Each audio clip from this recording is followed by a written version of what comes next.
اب mister Jones کو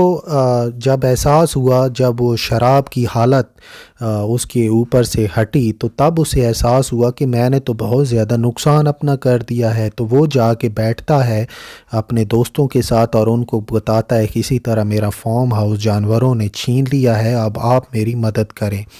تو جو چار اس کے دوست ہوتے ہیں وہ مل کر اپنی بندوقیں لے کر وہ آ جاتے ہیں اور وہ حملہ کر دیتے ہیں اینیمل فارم کے اوپر، اور یہیں پر بیٹل آف کاؤ شیڈ شروع ہوتی ہے۔ تو ہم یہ دیکھتے ہیں کہ مسٹر جونز اور اس کے جو ساتھی تھے وہ یہ جنگ ہار جاتے ہیں، اور ایون مسٹر جونز اپنی بندوق بھی پیچھے چھوڑ کے چلے جاتے ہیں، اور جانور اس بندوق کو ایز اے وکٹری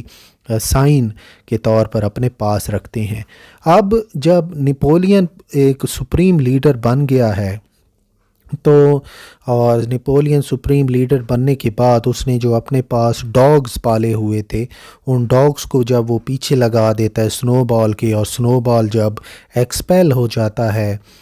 نکال دیا جاتا ہے اینیمل فارم سے، تو جب بھی کچھ برا ہوتا ہے، جب بھی کچھ برا جانوروں کی ایفرٹ کے ساتھ ہوتا ہے، تو یہ افواہ پھیلا دی جاتی ہے کہ یہ سنو بال کی کام ہے، اور سنو بال یہاں سے نکالے جانے کے بعد مسٹر جونز کے ساتھ کام کر رہا ہے۔ ایون کہ جب وہ جو ونڈ مل تھی، جو کہ طوفان آنے کی وجہ سے، کیونکہ دیوار بہت ہی پتلی سی بنائی تھی جانوروں نے، تو ونڈ مل جو ہے وہ ٹوٹ جاتی ہے، گر جاتی ہے، تو نپولین یہ افواہ پھیلا دیتا ہے کہ یہ سنو بال تھا جس نے آ کر یہ ڈسٹرائے کی ہے، اور سنو بال بھی مسٹر جونز کے ساتھ ملا ہوا ہے۔ تو یہاں سے ہمیں یہ بات بالکل کلیئر واضح ہو جاتی ہے کہ مسٹر جونز اب کسی بھی طرح سے، کسی بھی طریقے سے اینیمل فارم کو دوبارہ حاصل نہیں کر سکتے، کیونکہ وہ بالکل ہی بے بس ہو چکے ہیں۔ ادھر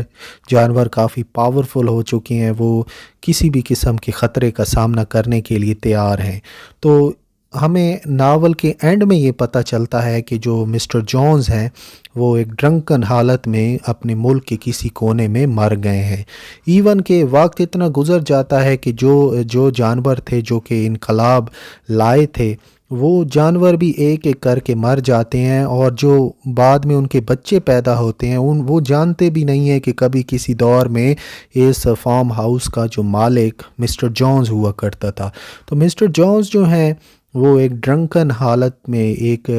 شرابی حالت میں ان کی موت واقع ہو جاتی ہے، اور ناول کے اینڈ میں ہمیں یہ پتہ چلتا ہے کہ صرف ایک موزز ہے، اور اسی طرح ایک دو اور جانور ہیں جو کہ مسٹر جونز کو یاد کرتے ہیں، کہ ان کو یاد تھے مسٹر جونز کے کبھی وہ ہوا کرتے تھے۔ اب ہم ذرا ایلیگوریکل دیکھیں تو یہ مسٹر جونز کون ہے؟ مسٹر جونز کا جو کریکٹر ہے یہ رشیا کا جو بادشاہ تھا زار نکولس II، اس کے اوپر بیس کرتا ہے۔ جس طرح مسٹر جونز بالکل ان کی مسٹر جونز کو جس طرح بالکل کوئی پرواہ بھی نہیں تھی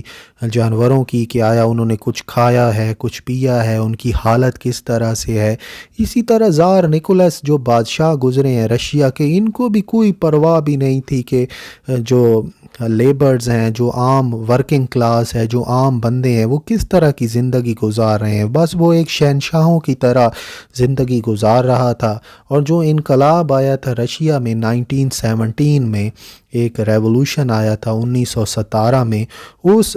ریولوشن میں لوگوں نے اسی زار نکولس II کو پکڑ لیا، اس کو اپنے محل سے، اس کے پورے بچے بیوی کو محل سے نکال دیا، اور پھر ان کو پہاڑوں کی طرف بھیج کر ساری کی ساری فیملی کو مروا دیا گیا تھا۔ تو جس طرح جانوروں نے مل کر مسٹر جونز کو نکالا ہے مینر فارم سے، اسی طرح عام غریب لوگوں نے رشیا کے بادشاہ زار نکولس II کو نکالا تھا اس کے محل سے، اور اس کو مار ڈالا تھا، اور یہیں سے پھر رشین ریولوشن جو ہے وہ سٹارٹ ہوتا ہے، اور یہیں سے جوزف اسٹالن اور لیون ٹروٹسکی جیسے